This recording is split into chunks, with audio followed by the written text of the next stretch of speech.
วัสดีครับวันนี้มาพบกับผมอีกแล้วนะครับ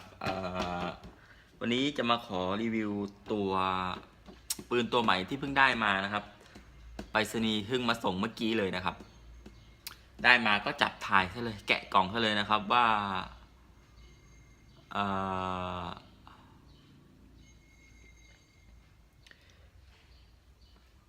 เจ้าตัวนี้ของจริงๆเคยเห็นแต่ในรูปอะว่าหน้าตาเป็นยังไงแล้วก็สวยงามขนาดไหนนะครับเดี๋ยวเรามาดูกันพร้อมๆกันเลยนะครับเดี๋ยวขออนุญาตแกะก่อนนะครับ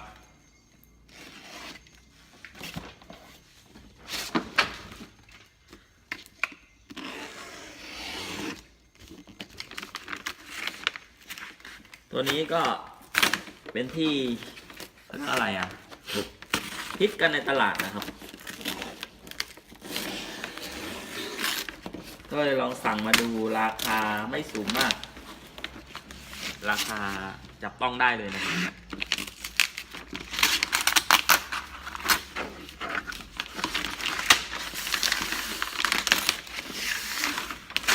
ก็เลยลองสั่งมาดู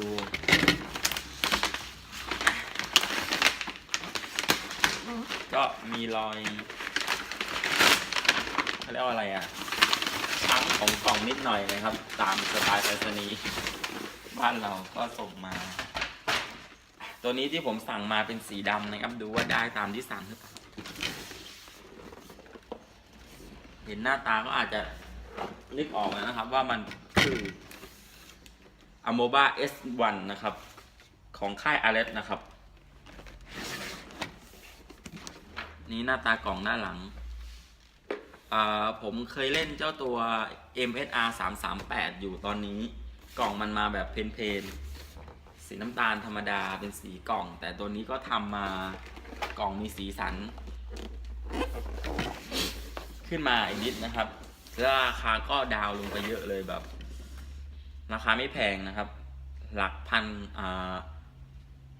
นกลางๆครับแล้วแต่ร้าน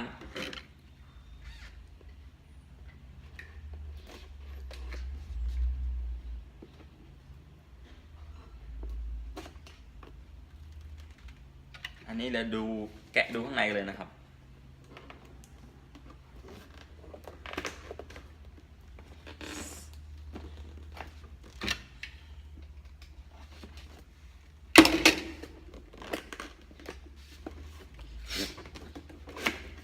แกะกล่องกันว่าข้างในมันมีอะไรมาบ้างก็หลายคนอาจจะเห็นรีวิวมาแล้ว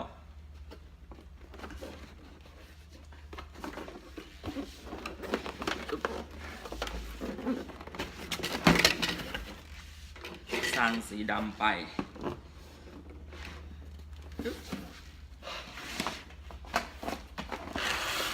นี่ครับข้างในมีแถมลูกไม้500 นัดนะครับลูก.25ดูจากสีก็น่าจะเป็นโกลเด้นบอล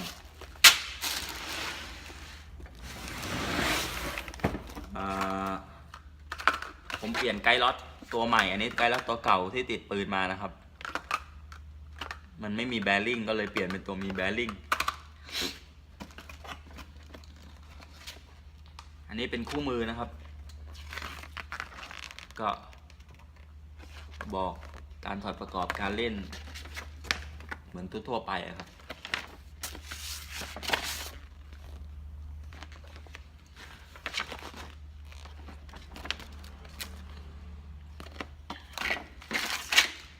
มีอะไรอีกมีแมกกาซีน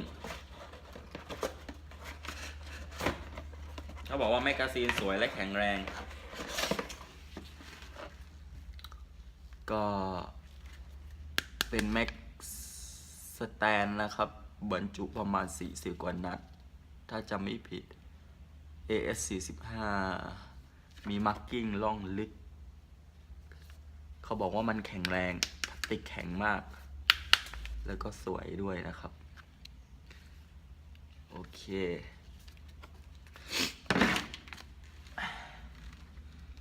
ต่อไปเรามาดูมีอีกตัวหนึ่ง เป็นโหลดเดอร์แบบเก่านะครับเอาลูกใส่ไปแล้วก็แทงปึ๊บแต่เราคงไม่ใช้นะครับเพราะว่ามัน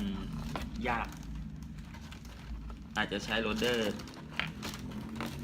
ที่เราใช้กันอยู่ทุกวันนี้มีอะไรมาอีกก็หมดแล้วก็มีปืน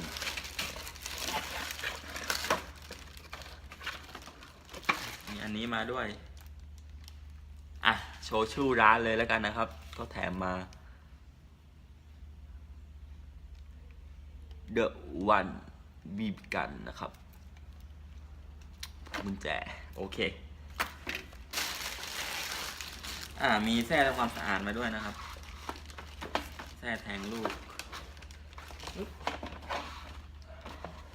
ออกยากไม่เป็นไรครับทุกคนก็น่าจะรู้จักกันดีเรามาดูตัวปืนกันเลย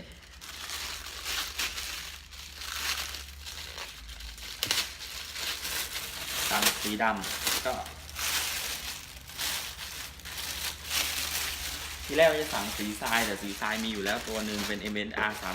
338ก็เลยเปลี่ยนเป็นสีดำดีกว่ามันคลาสสิกดีแล้วก็เข้ากับชุดแต่งได้ทุกรูปแบบ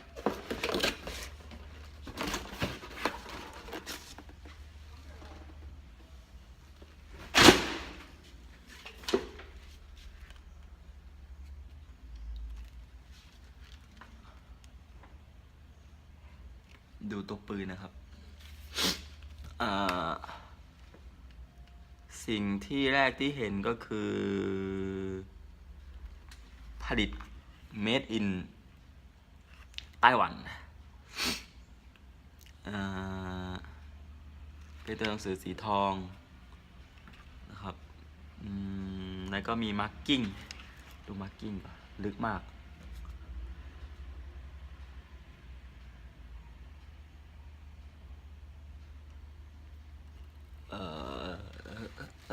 พันท้ายเขาบอกว่ามันจะมีตัวรองแก้มขายเสริมแยกต่างหากแล้วก็ตัวมีตัวเสริมที่จับตรงนี้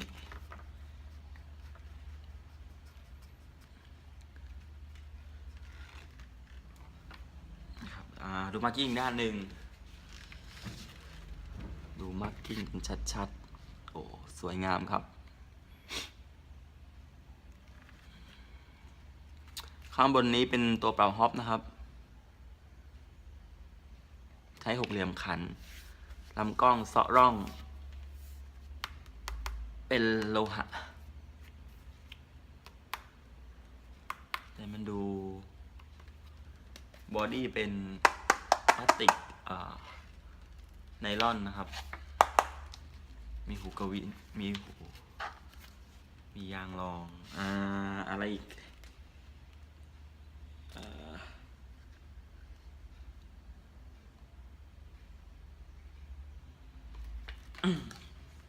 ข้างในก็มีแบบ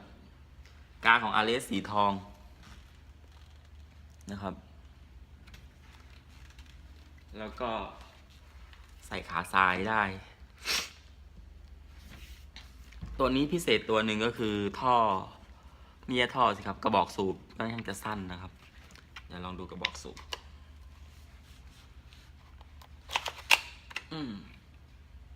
ชักก็ไม่ง่ายเท่าไหร่ดูครับสั้นมากชักมาแค่นี้แล้วก็มีเจาะรูมาด้วยและก็ที่สำคัญเมื่อมีการขึ้นคันลังก็จะมีเขาเรียกว่าอะไรติ่งสีแดงๆบอกว่าเนี่ยได้มีการขึ้นคันลังไว้แล้วนะขึ้นลูกไว้แล้วโหลดลูกไว้แล้วก็จะทำไม่ให้เราดึงซ้ำ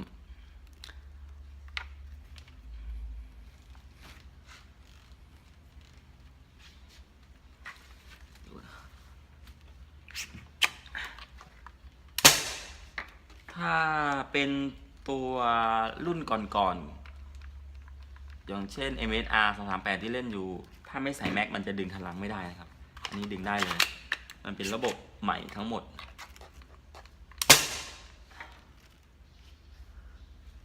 ลองใส่แมกกาซีนดูนะครับแมกกาซีนก็โอเคยัดเข้าไปตรงๆใส่แม็กแล้วหน้าตาเป็นอย่างนี้นะครับ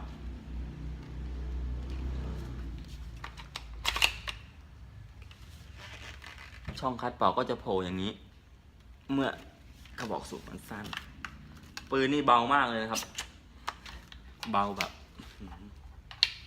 วิ่งได้สบายเบากว่า M4 นะครับ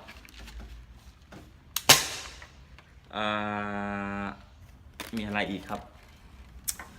ก็จบแค่นี้นะครับของการรีวิวก็ไม่มีอะไรมากนะตัวนี้ก็มีมาร์กิ้งตัวหนึ่งตรงนี้ลืมให้ดูโอเคก็มีอุปกรณ์เสริม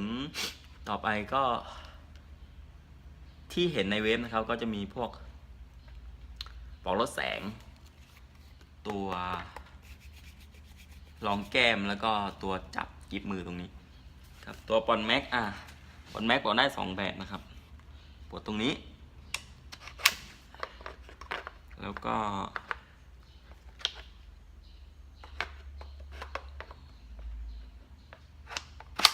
ปลดตรงนี้นะครับเนี่ยหล่นเดี๋ยวขอทีโอเคก็ไม่มีอะไรแล้วครับขอจบการรีวิวปืนตัวนี้ที่เพิ่งได้มาสวัสดีครับขอบคุณที่รับชมครับ